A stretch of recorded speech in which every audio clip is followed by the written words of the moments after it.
Well, what happens in a bowling alley? Now, what kind of truth do you get there? Well, you walk in, and first of all, they must be startled to see Shirley MacLaine walk in. That takes about 4 minutes to get over with because they know I'm there for the candidate I'm there for. Mm-hmm. It's so restrictive not to be able to say the name, you know? Mr. X. Just have to.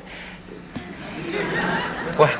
And we sit down and we talk about life because they relate to me not on a political level but on a humanistic level. And they ask me about my life, and I ask them about theirs, and pretty soon we're up to the fact that they can't pay for their mortgage, they can't, their credit is gone, their kids are demoralized and on different kinds of dope, blah, blah, blah. And it starts to get into the problems that are suddenly now political legislation, you know? The whole problem of the spirit and feeling and mood of the country is directly related to politics. Maybe that's why this political election is so much more exciting this year than any other time, because all the confluence of currents have come together, and this phenomenon of desperation is manifesting itself in, you're lying to us, you know, you're lying, now tell us so we can fix ourselves. It's really amazing. I would think that with the Pentagon Papers and with all of those things, that people must be pretty well adjusted to the fact that it's going to, only one or two insiders really know what's ever going on, and the rest of the time, it's just as anybody's guess, because things are done privately. Yeah, they think that corruption is synonymous with leadership. They think that that an honest person can't win, and the really terrible mind blower is that they think an honest person can't govern. Now, that's a terrible thing. Can't what? Govern. Oh, I thought you'd slipped there.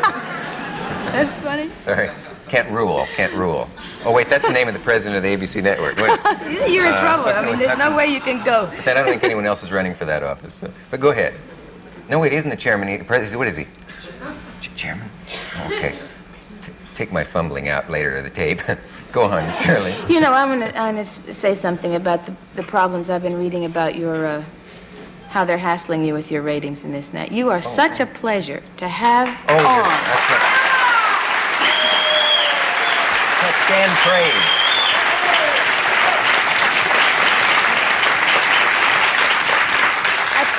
I really think it's about time we all woke up that it's not necessary in this society to always have high numbers, big ratings, a large box office receipts, that the important thing a lot of the time is quality, and that's what you are. Well, you're very kind.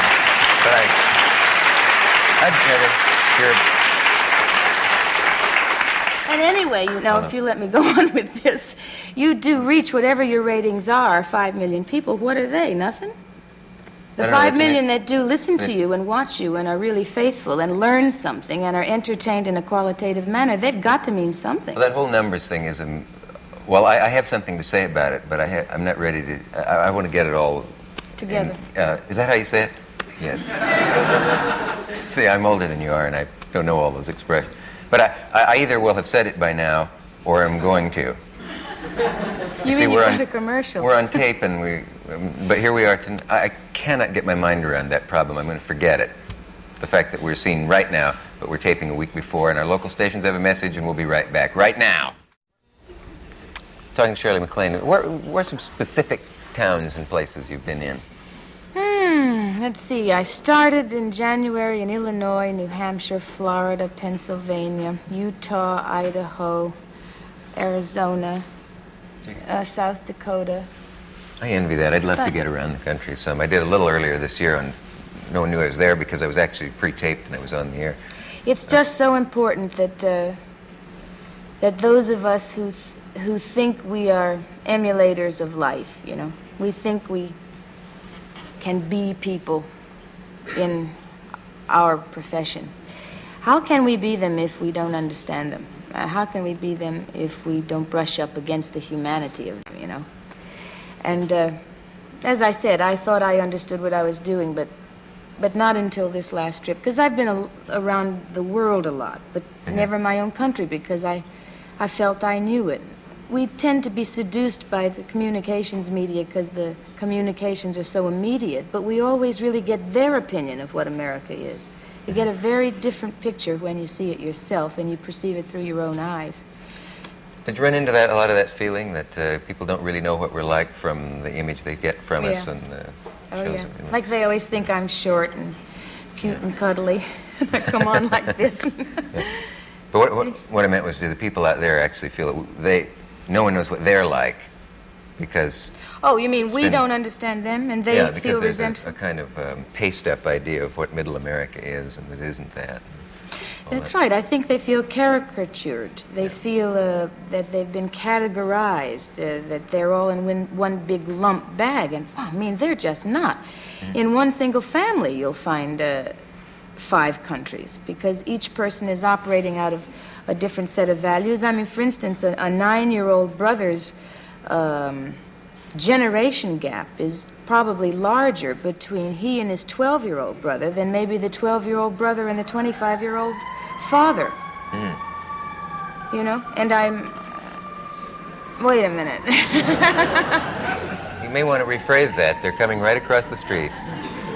But you understand what I mean, that things are moving so fast that that the generation, I don't know, the psychological gap, the sort of lifestyle value gap gets larger and larger as people move faster and faster. And if we don't keep up with what's really happening out there, we're not going to understand anything. Hasn't anybody said, what's an actress doing involved in all of this? You're supposed to be up on the screen entertaining and amusing us.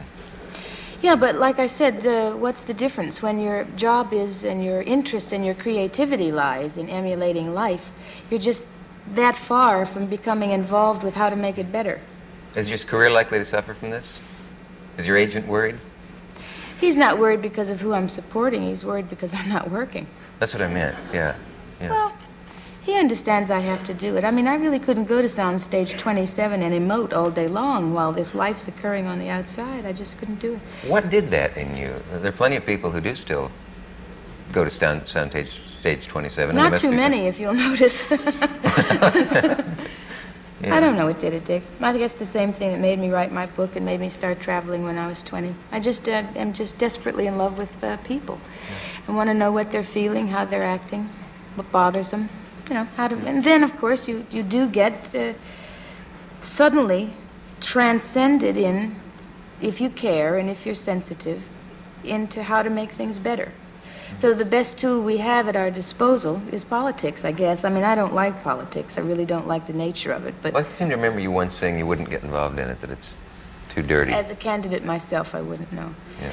But believing in the spiritual and human and honest and direct qualities that I find in this particular man that I'm supporting,